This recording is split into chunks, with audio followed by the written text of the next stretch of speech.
Hello students, we are on new poem. The name of the poem is The Lake Isles of Innisfree. The Lake Isles of Innisfree, written by W. B. Yeats. Okay. So before we begin the poem, let us know something about the author. Okay. So who is the author of the poem? Who is the author of the poem? The Lake of Isles Innisfree, William Butler Yeats. So in a short form we can say that W. B. Yeats. Okay. So about the author on page number 122. William Butler Yeats was born near Dublin in Ireland. So where he was born? He was born in Ireland and near Dublin. He was educated in London and returned to Ireland in 1880. Soon afterwards, he began his writing career, and many years later, in 1923, he received the Nobel Prize for Literature. Yeats was a believer in magic, and much of his work of mystical. It was a dream-like quality. He was a firm believer in the idea that the age he was living in, with its materialism, was no good, and that peace and happiness could only be found in a return to a simple living of the past. So what he believed? He believed that there was no good, that peace and happiness could only be found in return to the simple living of the past. So we get only the peace and harmony with the simple living. That is what he believed.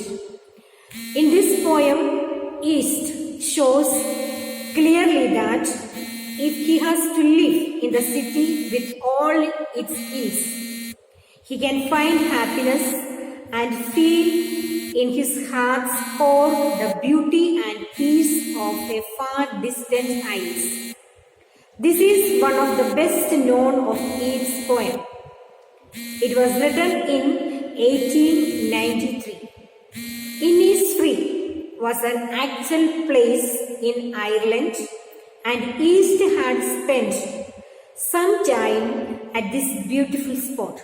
So what made Yeats, the William Butler Yeats, to write this poem? It is written here. The Innisfree was an actual place of Ireland, and Yeats spent some time. So this writer spent some time in Innisfree. So this particular place was very beautiful, and he liked to spend his time in this place. So that made that scenery and that atmosphere and surroundings made the William to write this particular poem. And also this is the poem, one of his famous poem. The poet was attracted to the place for the reasons he gives in this poem. So in this poem, when we read, we can understand why he was so much attracted to this poem, this particular place, and what made him to write this poem. It's peaceful, it is quiet, and it is surrounded by nature. So the poet was so attracted to the place for the reasons he gives in this poem. That is, the particular place, the Innisfree, was very peaceful, and also it was very quiet, and it is surrounded by nature.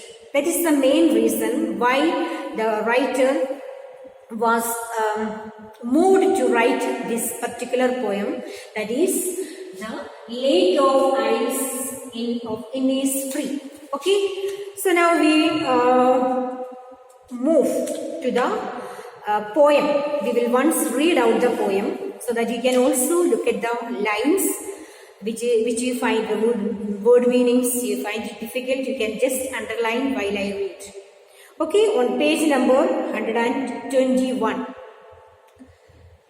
I will rise and go now and go to Innisfree, and a small cabin built there of clay and wattles made.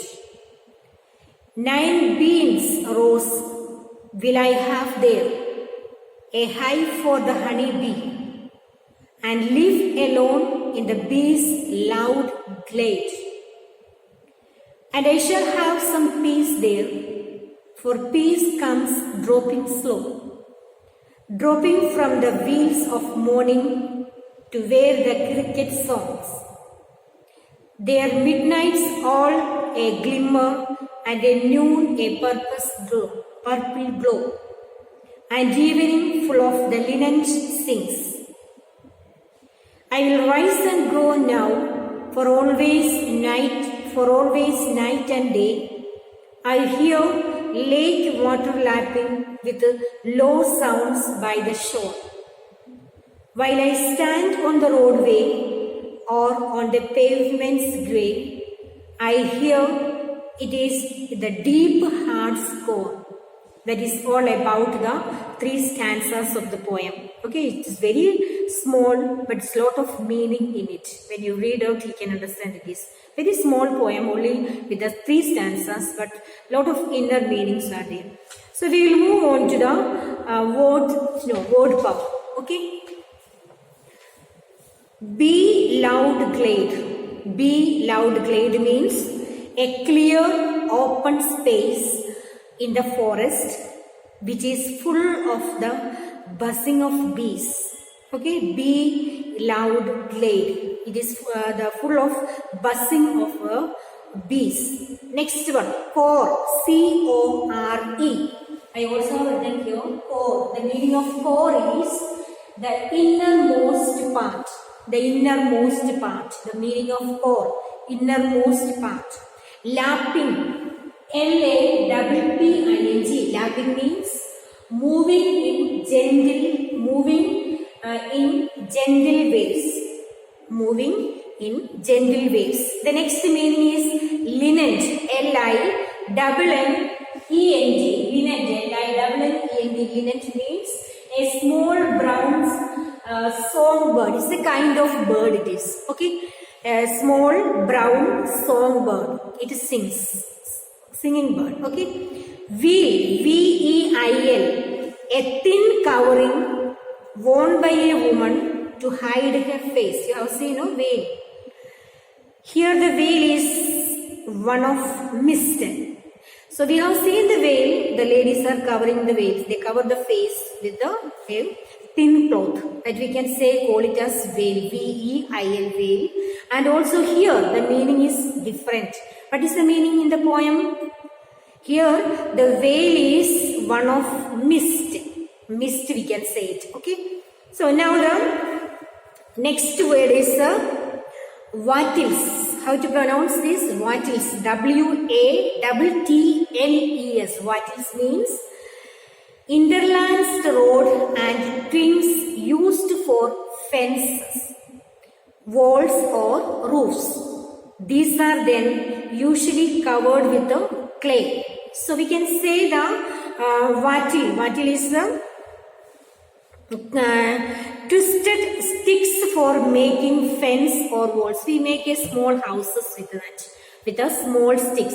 Okay, with a twisted sticks for making the houses. And also here the meaning is given. Wattles here, interlanced roads and twigs. You know the twigs, no? And used for fence, walls or roofs. These are usually covered with clay. You can see the small houses, the huts they make with that. Okay, small sticks with that and clay and mud and all they use to making the hut, small huts. So that's the word meaning which is given in your textbook. Okay, students. So the homework is, you will be going through the chapter.